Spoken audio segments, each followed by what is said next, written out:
Talvez você tenha feito constantemente estas perguntas. Onde posso encontrar refúgio num mundo cheio de conflitos? Ou, como e onde posso encontrar força para vencer nesse mundo que oferece tantas derrotas? Acompanhe agora com o pastor Edson Bruno mais um programa Encontro com a Palavra.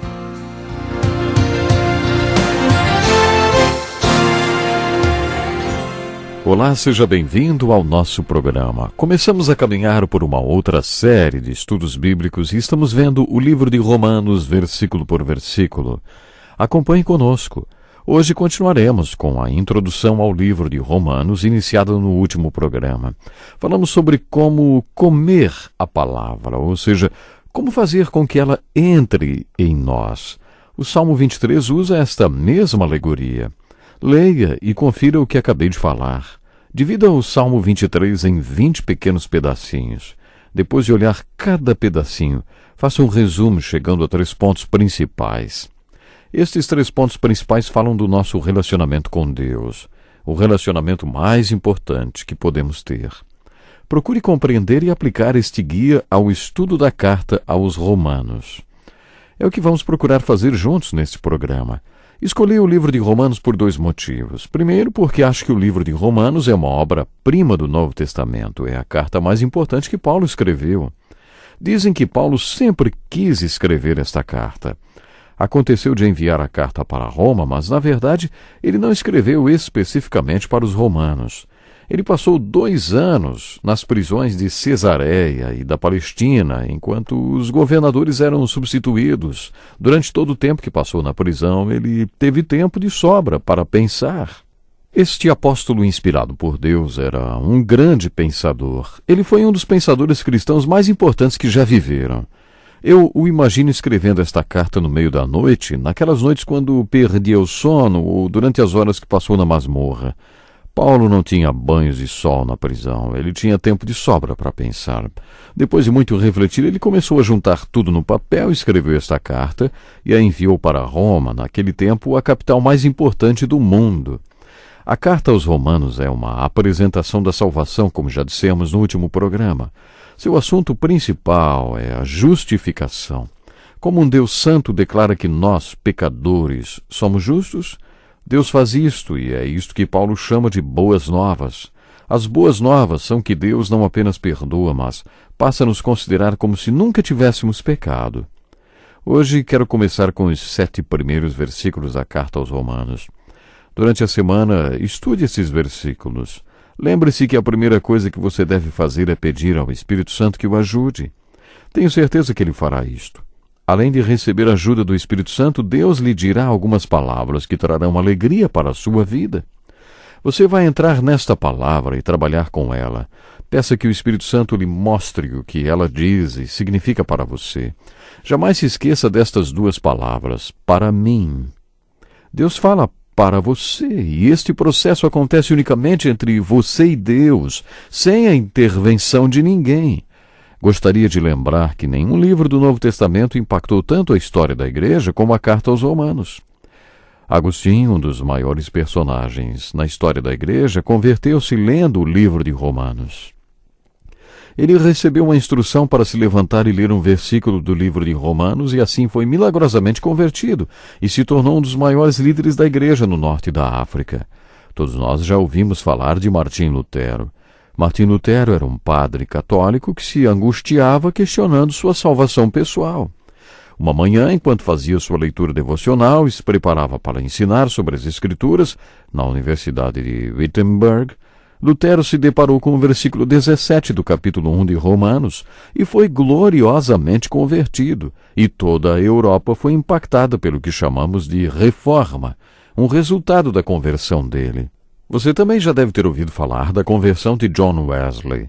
Certo dia, quando estava em Aldersgate, alguém leu a introdução do comentário que Martim Lutero fez de Romanos. Milagrosamente, Deus converteu o coração de John Wesley.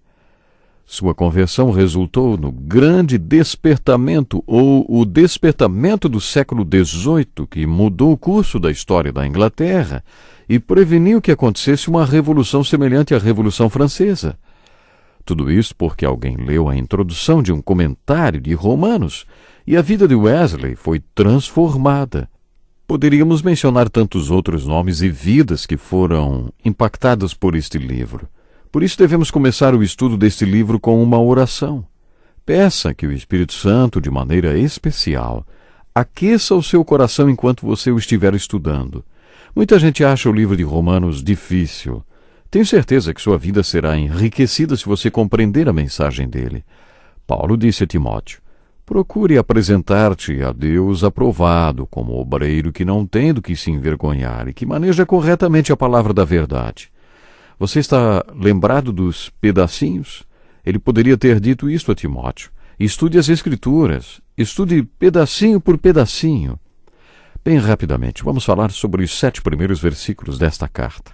Na verdade, a introdução vai até o versículo 17 do primeiro capítulo e a argumentação de Paulo começa realmente no versículo 18 e vai até o capítulo 15.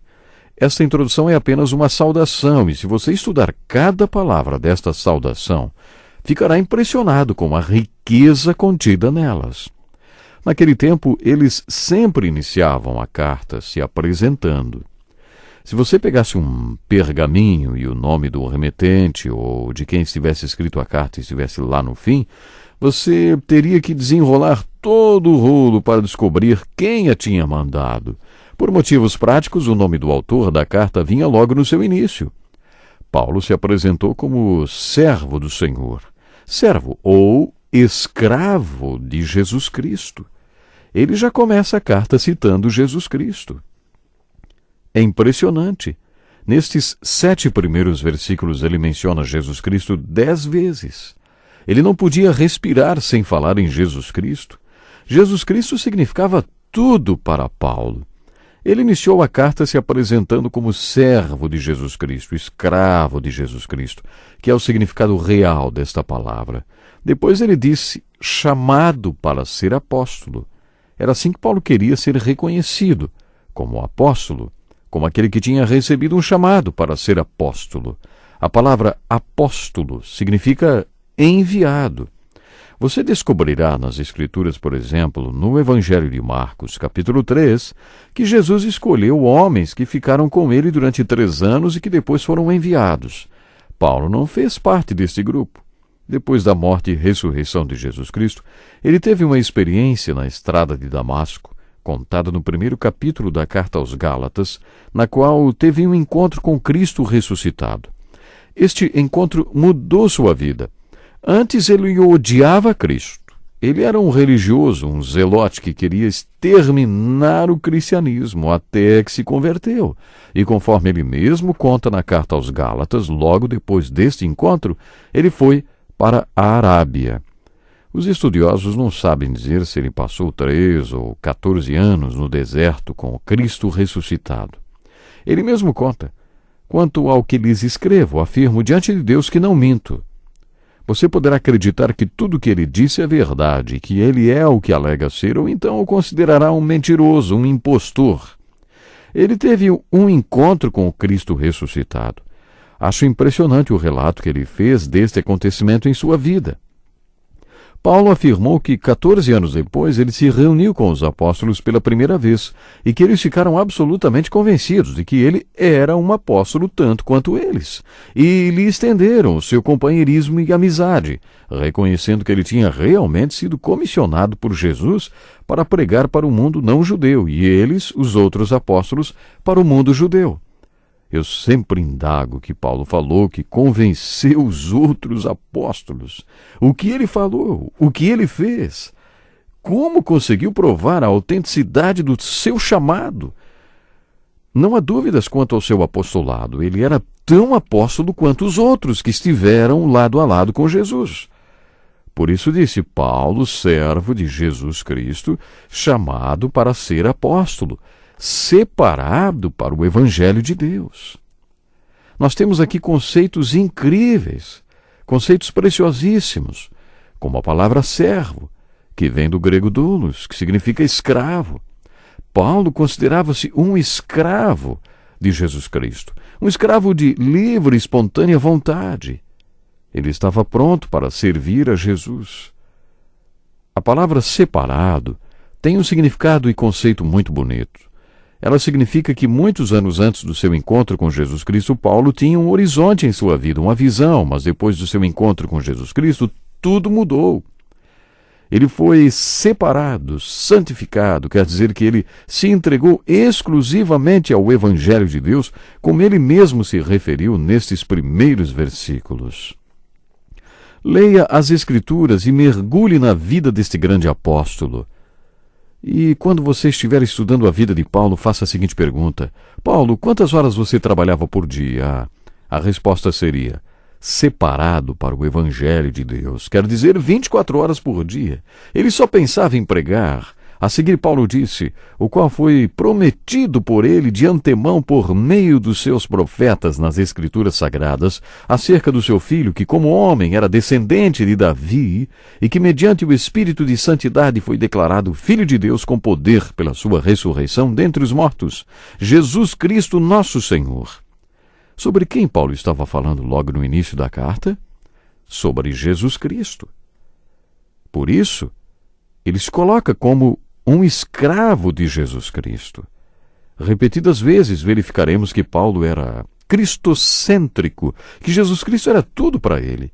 Paulo escreveu que foi separado para as boas novas, para o Evangelho de Deus. Esta era a boa nova que já tinha sido anunciada pelos profetas do Velho Testamento. Eles já haviam profetizado a respeito de Jesus Cristo, Filho de Deus, e sobre o qual Paulo escreveu.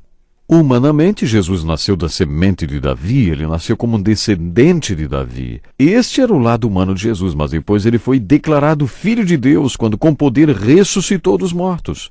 Durante todo o seu ministério, Jesus sempre afirmou: destruam esse templo, se referindo ao seu próprio corpo, e eu o levantarei em 3 dias. Imagine que alguém o ameace de morte e você diga: vai, pode atirar, atire e espere, porque eu vou me levantar e sair andando. Jesus fez isto.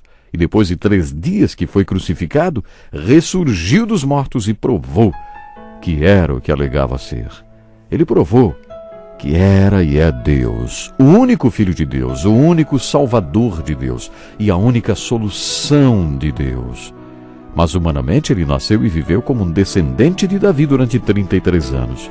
Ele foi anunciado por Deus como o Filho de Deus, e não apenas um Filho de Deus. Ele provou com grande poder que era o Filho de Deus ao ressuscitar dentre os mortos. E é sobre este Jesus que Paulo está falando todo momento.